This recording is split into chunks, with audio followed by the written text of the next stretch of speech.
So what are we about to do? So we're hungry. We just got here a little while ago and it's already lunchtime. Time flies, obviously, when you're kind of exploring. But we're going to go ahead and stop off at this place called the Figlmüller. It's been here since 1905, so let's see if it's any good.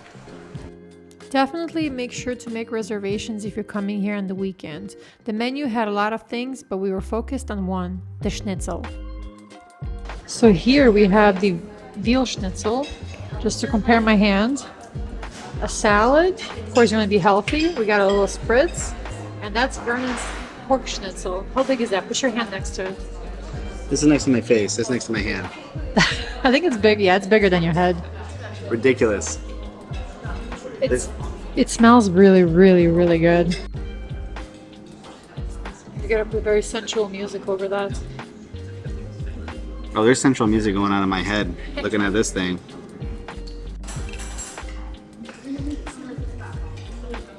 Hot? Oh my god. Oh my god. It's so crispy. Everything fried is good.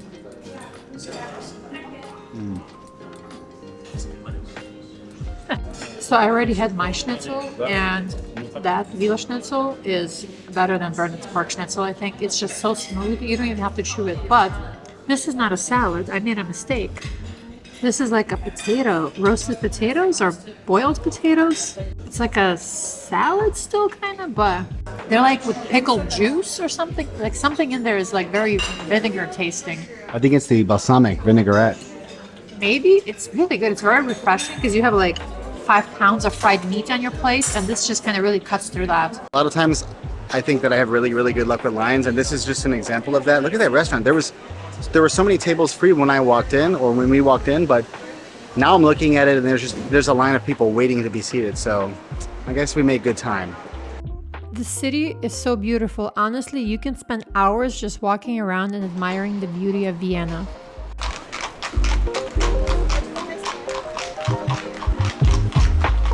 Hey Vern, are you impressed with the church? This is like the second time we've seen this now. The first time was in Prague. On that side over there, it looks like there was a fire or something. I don't know if it's dirty, if they just don't clean the churches or what, but I feel like it would look a lot nicer if they kind of pressure wash them every once in a while, every couple hundred years, you know.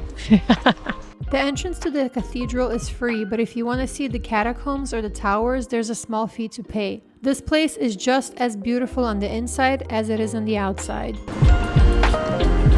What do you think about the architecture here? I'm jealous, actually, because I wish we had stuff like this in the US. Even if it's not going to be as old as the stuff that you find here, like that building, I would just love to be able to see the US build buildings like this. Instead of the modern square boxes? Exactly. Instead of the glass skyscrapers that all look like one another, why can't we build something like this in 2023?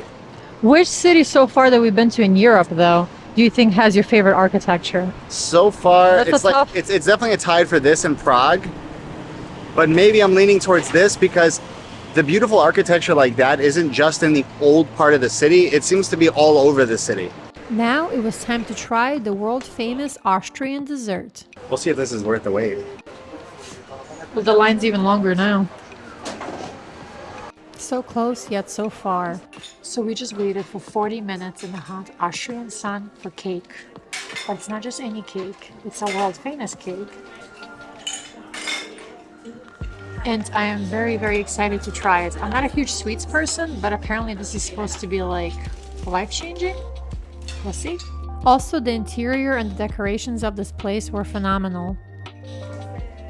So this is the cake. It is very dark and rich and chocolatey. My Bailey's iced coffee. She said it's really good. It's one of her favorite things. Ooh, the marshmallows are... I know, they're roasted. You don't find marshmallows in Europe often. Then Vernon has his cider for some reason in a wine glass. This one. How's the cider? Did you try it?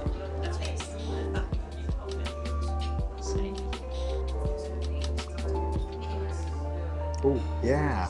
Refreshing? Like refreshing, perfumey. Try your cake. All right. So That's the big reveal. Do without the whipped cream. Oh, too late. Whoa. Is it the most chocolatey thing you've ever had? It's very intense, very powerful. Super, super rich. I can see why you probably couldn't eat more than one slice of something like this. Yeah, the slice isn't too big. Here's my hand for scale compared to the schnitzel we had earlier. But let me try mine. So let's try this Bailey's coffee first. Oh, that goes down way too smoothly, and that's dangerous. But let's try the cake. Let's see. I'm gonna do it without the chocolate. I gotta skip the chocolate. It tastes like there's honey in there. You don't have to chew it, it melts in your mouth, but it's very rich, like Brenna said.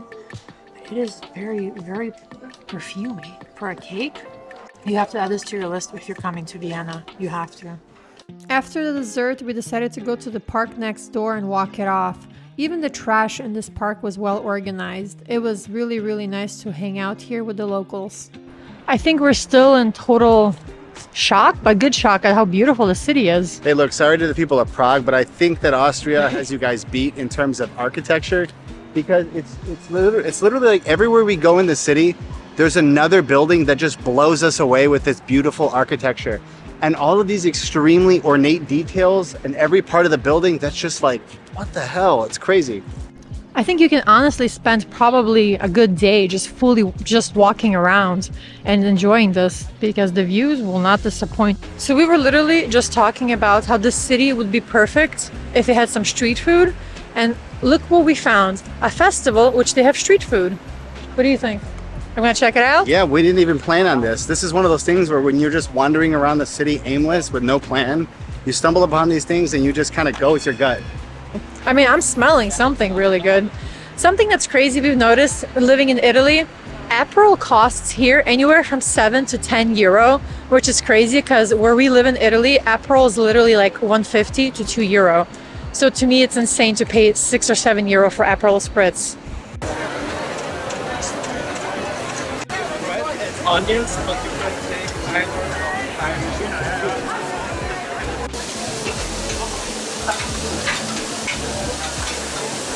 I think this is the strangest sandwich I've ever seen.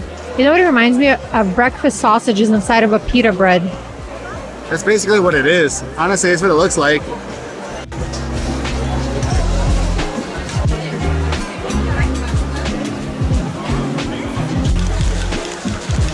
So even though we're in Austria, Vern, what do we have? We have Brazilian cocktails. So these are caipirinhas. I got a mango, she got a passion fruit. And I think the bartender was really, really generous on the portions of alcohol because these taste pretty strong. So hopefully we don't forget to keep making video. But is it good? Yes. Also, too this good. is like a half a liter. My hand for scale, and the cup is very big. This is the stand. So we'll see how the vlog goes. Cheers. We finished off the night watching a local short film in the park and then called it a night. Good morning from day 2 in Vienna. So this might be a little controversial, but did you know the croissant was invented in Vienna? Sorry, Parisians, but it's better here. So I think we have found the strangest vending machines. Look at this. We got vodka, Ukrainian vodka, and Red Bull. So I guess the way it works is that you buy it over here, and then once you purchase it, it tells you what the locker number is, and then it just kind of opens up and you can get whatever you want out of it. It's kind of strange. I've never seen something like this before. We saw these in Amsterdam with the sandwiches, but they weren't that good. Yeah, the sandwiches, yeah, I don't know if I want to eat a sandwich out of a vending machine.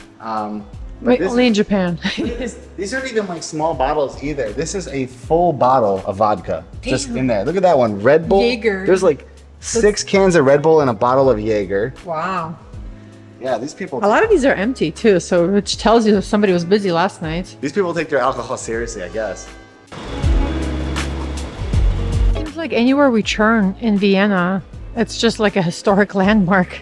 Or it's beautiful, either way. I mean, look at these. These are just casual sculptures. This is one of those interesting cities where even though they have Uber and public transportation and trains and stuff, you kind of want to walk around to see all of the really beautiful buildings here. Because if you don't, you're really going to miss a lot. And then you'll probably go back home and look up online other things that you could have seen and probably regret it. So definitely just, if you ever come to Vienna, just walk around. We decided to visit one of the many amazing museums in Vienna. This one, I'm not gonna try to pronounce the name. Use your imagination.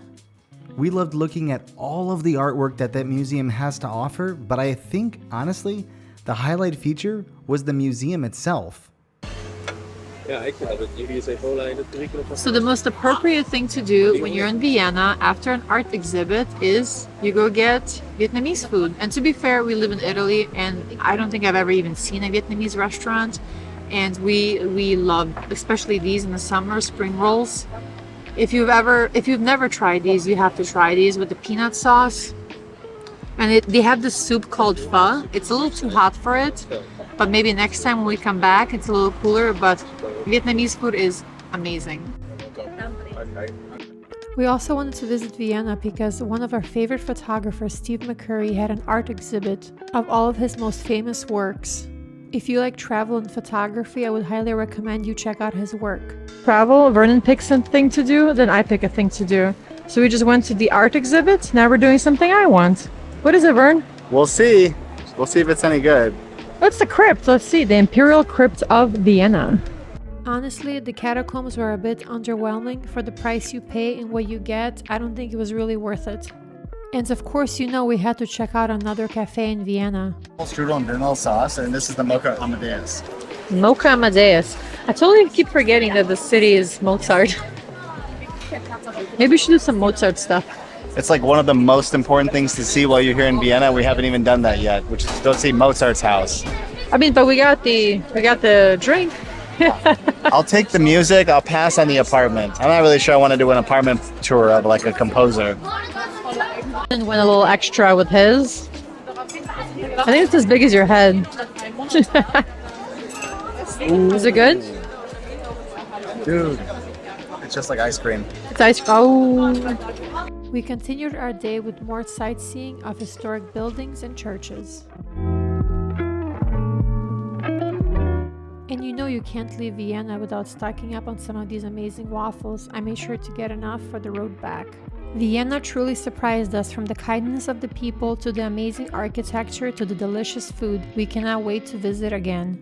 Thank you so much for watching. Definitely make sure to subscribe and stick around for more adventures. If you were ever wondering, they do have peanut butter at ridiculous prices.